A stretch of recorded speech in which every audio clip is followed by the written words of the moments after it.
Hey there, my YouTube family. Thanks for tuning in. Remember that if you enjoyed this video, it's part of a whole series on my app. The link to join is in the bio. And remember, I love hearing from you guys. So hit me a comment down below and remember to subscribe to the channel. Good afternoon. If you're watching this as a pre-recorded message or a pre-recorded video, we've got our boogie butt today, but actually the movements are going to be quite slow and controlled, and the idea is that we're working different parts of our glutes. The ones at the top part of the glute, this is called the gluteus medius, and it's this top section here, and then there's also going to be a bit of glute max, the round bit of your butt, because we're going to use these two different areas to help control the pelvis and the movement of the leg. So I want you guys to get started by standing on both feet, and then I want you to lift your right knee up into your chest, and I want you to put your left hand on your butt, and you'll feel both of those muscles working. The top muscle is making sure that this side of your hip doesn't collapse, okay? So you can actually feel that big round chunky bit at the top, and then if you shift your hand round to the big round bit of your bum, the glute max, this part's actually helping keep your pelvis without doing this. So it's actually stopping you from collapsing forwards. It's keeping you upright. So I want you to keep this right knee high to your chest. I want you to take your left elbow across your body and see if you can either get them to touch or go very close together. Now, slowly start to shift the right leg backwards. And I want you to bend your left knee and bring your right elbow down to touch. Now, your glute max, the big round bit, that's helping lift this back leg up. So don't let it go too sloppy and down. And on the standing leg, the glute med stops your pelvis on the right from collapsing. Now, going this slow is, of course, really intense. So we're going to pick up the pace just a little bit. Touch and down. Good. And I want you to really pay attention to the trajectory of your movements, because really often what we see is that if somebody, or you could have like one part of the movement is really smooth and then there's a wobble always on the same spot. See if you can kind of iron out where your wobbles are happening, so that, because that's really your weakest link, right? You want to try and strengthen up that weakest link. Number 5 is our last one. I don't know about you, but I feel my left foot burning. Shake out your tired standing leg. This is so good for foot control. Foot control relates to glutes as well. When you start getting a little bit more strength in your inner arch, you'll notice that your glutes will fire more easily. Shall we do the other side? First one is super slow motion, my love. So you're standing on the left leg and you're bringing your right knee up. Sorry, you're standing on your right leg and you're bringing your left knee up, and you're using your right hand to get in touch with what it feels like on that glute. So you've obviously got gluteus medius at the top. You're like, yep. And then you've got glute max underneath it. And I want you to feel that those muscles are working to keep your shape. Those muscles sustain their contraction, but maybe pick up a little bit of extra work as you twist to get your elbow and your knee to touch. And now slowly we're going to shift it down. And again, at the bottom, I want you to hold it, because your right hand can even reach across to your left butt to feel that that back leg is going as high as it can. So that glute max is firing. And you can even check, is my pelvis level? Now let's start picking up the pace again. So that's 1 down, 4 to go. The reason I'm completely in love with this exercise is because in a big way, obviously very exaggerated, it mimics walking and running. And it gets all of the systems that govern those movements working together. So for example, the twist as you take an opposite step forward. You know, a lot of people have lost that twist. And the control on one leg. A lot of people dip the pelvis as they go onto the one leg. Okay, that was number 5. Let's finish it. Oh. Okay, shake out your tired standing leg. So we're going to do 1 in super slow-mo, and we're going to add a few pulses and movements to it. So let's get back to standing on the left leg. Bring the right knee in. That's it. Again, use your left hand to have a little booty feel. And be like, yep, feeling good. Twist it across to touch. That's it, nice.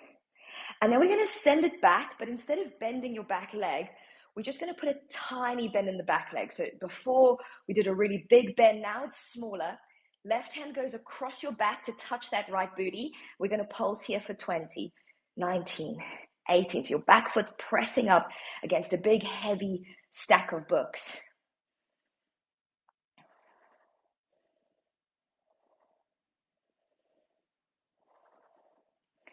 And I have most definitely lost count, so hopefully you're counting. I think we've got another 10 to go.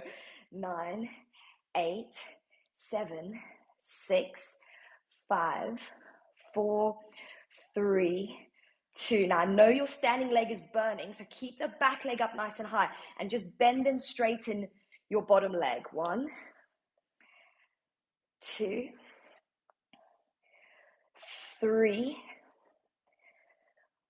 4, and last one, 5. Very well done. Little shake. Yeah, show me your booty. You're ready for the other side. So super slow-mo again, right hand, right glute. It kind of feels what's happening. Left knee rises up nice and tall up into your chest. We take the twist. You can feel that right glute picking up a bit more, and you're like, yeah, excellente. Then as we shift the left leg backwards, this right hand, take it across behind you and see if you can actually feel that glute. And then we're going to put a very small bend in the bottom knee. And I just want you to press up and down. 2, 3 with that back leg. 4. And you can use your hand to feel the muscle contracting. 7. Good. 10 more.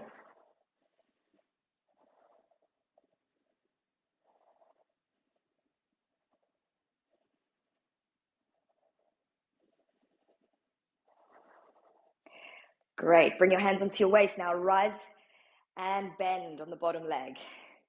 Straighten it out.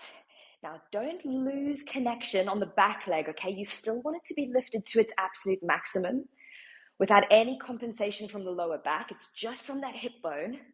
This is the last one. Okay. And then shake it out. Wow. Does your bottom foot feel it too? Okay. Little dance break. Now that we've got more booty, we have to shake what our mamas gave us and what anatomy has given us. So come into your big goddess now. Legs are nice and wide, toes are out.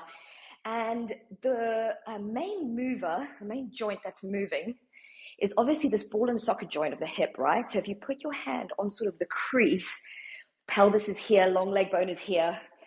This is sort of the zone I want you to focus on.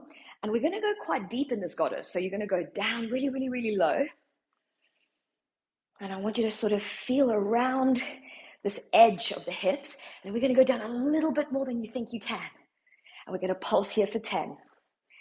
And I want you to, again, put your mind into those feet that are so warm now and really press your mat away to do every little rise and fall.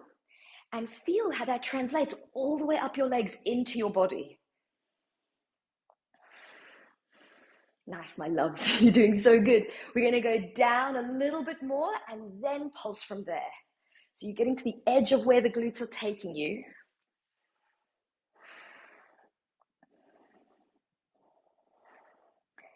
Nice. Now, bigger movements all the way up and all the way down. And this might feel easy now. And so again, I just want to encourage you to really feel where's the activation. And you know, guys, I'm talking about internal cues here, but one of the best things you can do is focus on something external, almost like a big weight on your body, and you're lifting up against it. Yeah, like a big stack of books resting on your head. Now we're going to go down and do the pulses again. Pulse it out. And just imagine all the different shapes we've been putting your legs in through this challenge to help target all the different areas of your glutes. And I know you're feeling your little leggies as well. Give them some love. Okay, rise and fall again. And then we're going to finish off with a bit of a balance drill. So you might want to adjust where your feet are. If they're feeling too wide, we can always scooch them in a little bit. So you're feeling like really solid on your balance. You're going to go again to your depth. Remember, you've got this as your marker. How deep can this take you? And you can always use your hands to stack your body, because if it's forward, it's a little easier. So you want to keep your hands stacked on top of each other. And then the heels are going to come up. So again, we're using our feet to control what's happening. And I actually want you to feel like your toes are little claws gripping into the ground. And then go a little bit deeper. And we're going to finish off with 10 pulses here. 10, 9, 8, 7, 6, 5. Say it with me. 4, 3, 2, 1. Dee, dee, dee, dee, dee. Oh my goodness. Thank you so much for doing this 10-minute booty blast with me. Let me know in the community section how your booty's feeling, guys. I've made a little group for us to all chat to each other there. And obviously, if you have any other questions, I'm always here for you. I hope you have a beautiful day. Bye.